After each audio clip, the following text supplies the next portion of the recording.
안녕하세요. 영업이신 조입니다. 오늘은 크리스마스 연휴가 끝나고 다시 월요일에 돌아왔습니다.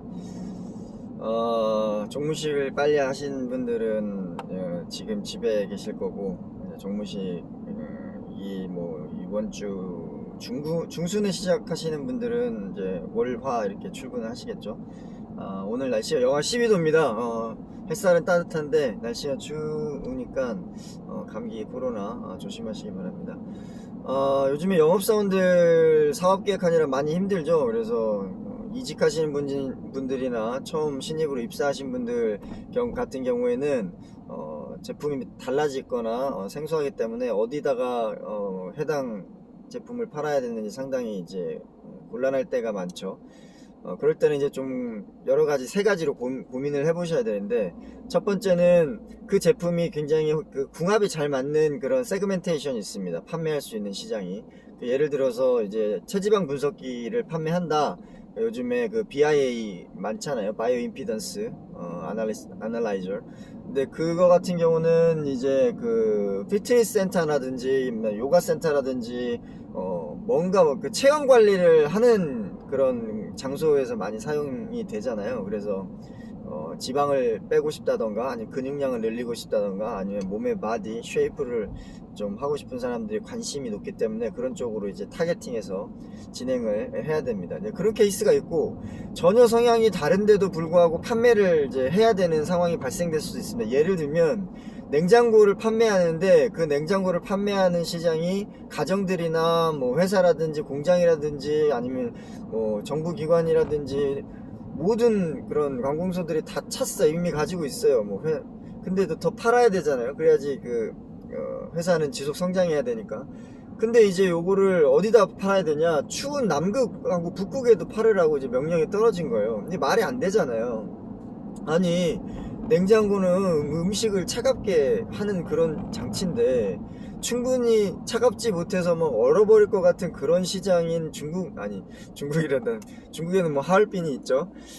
러시아 모스크도 춥고 북극이랑 남극에다가 팔라는 게 이게 무슨 말도 안 되는 소리야, 그렇게 이제 생각하는 경우가 있는데 팔 수가 있습니다. 이게 생각의 전환인데, 이게 뭐냐면 일단 뭐 가야겠죠. 현장으로 가셔가지고 누구를 타겟팅 해야 되냐면 제품을 가지고 있는 성질을 먼저 분석을 하셔야 됩니다. 그래서 제품이 가지고 있는 성질은 냉동 기능이 있고 냉장 기능이 있잖아요, 냉장고는.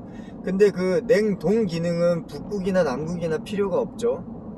근데 냉장 기능은 이제 필요가 하죠. 왜냐면 북극 남극 가면은 전기를 쓰고는 하는데 집 밖으로 나가면 그냥 영하 막 27도 30도 막 40도 이렇기 때문에 그냥 얼어버립니다. 순간적으로 물을 뿌리면 그냥 얼음이 딱 돼버리죠. 그렇기 때문에 안으로 들어와 버리면 이게 또 따뜻해요. 그렇기 때문에 냉장이라는 개념이 없습니다.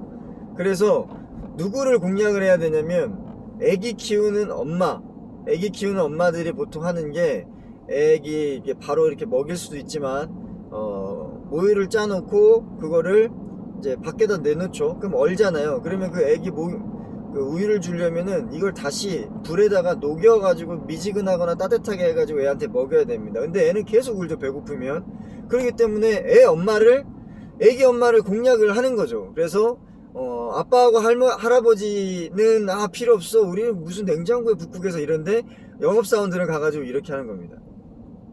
어머니, 애기가 배가 얼마나 고프면 이렇게 울겠어요. 그 애기를 그냥 그렇게 놔두지 마시고 3분에서 5분 스트레스 받으니까 냉장고를 하나 구매를 하시면 방에다가 냉장고 스위치만 꼽아 놓으면은 이게 안 얼고 이렇게 온도 탁 18도로 이렇게 저장이 됩니다. 그래서 그거를 하시면 얼지 않는 어유를 그냥 바로 이렇게 할 수가 있습니다.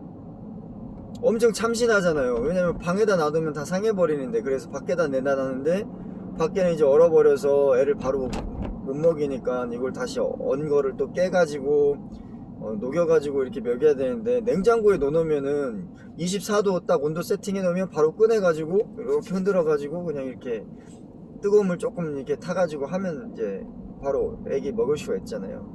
그렇게 되면 북극하고 남극에도 이제 냉장고를 팔 수 있는 거죠. 이게 이제 두 가지 방법이고, 세 번째 방법은 뭐냐면 이제 융합 방법이 있습니다. 왜냐면 기존에 그 상품이 가지고 있는 그 가치에 대한 세그멘테이션도 다 판매를 했고, 그리고 상관이 없는 것도 다 판매를 했어요. 그래도 회사는 지속 성장을 해야 되잖아요. 그래서 약간 제품에 대한 그 상품 기획 아이디어가 좀 필요한데, 그런 경우에는 이제 쉽게 예를 들 수 있는 게 아이폰입니다. 아이폰 같은 경우는 이제 전화기하고 그 다음에 이메일하고 내비게이션하고 엔터테인먼트, 이것들을 이제 모두 이렇게 융합시켜 놨잖아요. 그런 것처럼 한 본연에 있는 가치가 있는 제품이 있고, 시장이 원하는 전혀 다른 성향의 거에 가치가 있는 것들을 확인해 가지고 그 두 개나 세 개나 네 개를 한 제품으로 융합시키는 겁니다. 그래서 그 한 제품을 판매해서 가격을 한번 지불을 하더라도 자기가 가지고 있는 세 개 네 가지의 제품을 하나로 부피를 축소를 시키면서 기능은 다 가질 수 있게 그렇게 융합을 해가지고 판매를 활성화하는 방법이 있습니다. 자, 오늘은 조금 그 난이도가 있는 얘기를 했습니다. 그래서 상품을 서비스를 판매할 때 세 가지로 구분이 되는데, 궁합이 잘 맞는 세그멘테이션이 있을 수가 있고, 궁합이 절대 맞지 않는 세그멘테이션이 있을 수가 있고, 그 두 개도 다 있는데도 불구하고 세그멘테이션을 확장해야 된다 그러면 하나 또는 두 개 또는 세 개 또는 네 개의 그런 그 상품이나 제품 서비스의 가치를 융합해서 하나의 제품으로, 하나의 솔루션으로 묶어가지고 판매를 해가지고 제품을 확대해 나가는 그런 전략까지 고민해 보았습니다. 사업 계획 하시는데 많은 도움이 되셨으면 하고요. 그 융합 서비스 같은 경우는, 융합 제품 같은 경우는 마케팅 매니저한테 향후 비전 5년, 비전 10년 에 있어서 R&D 센터라든지 영업사원들하고 같이 고민해 보시면 상당히 많이 도움이 되실 것입니다. 사업 계획할 때. 자, 오늘 연말이죠. 정리 잘 하시고, 많이 힘드신데 날씨도 춥고 외롭고 파이팅 하십시오. 영업메신저였습니다. 마치겠습니다.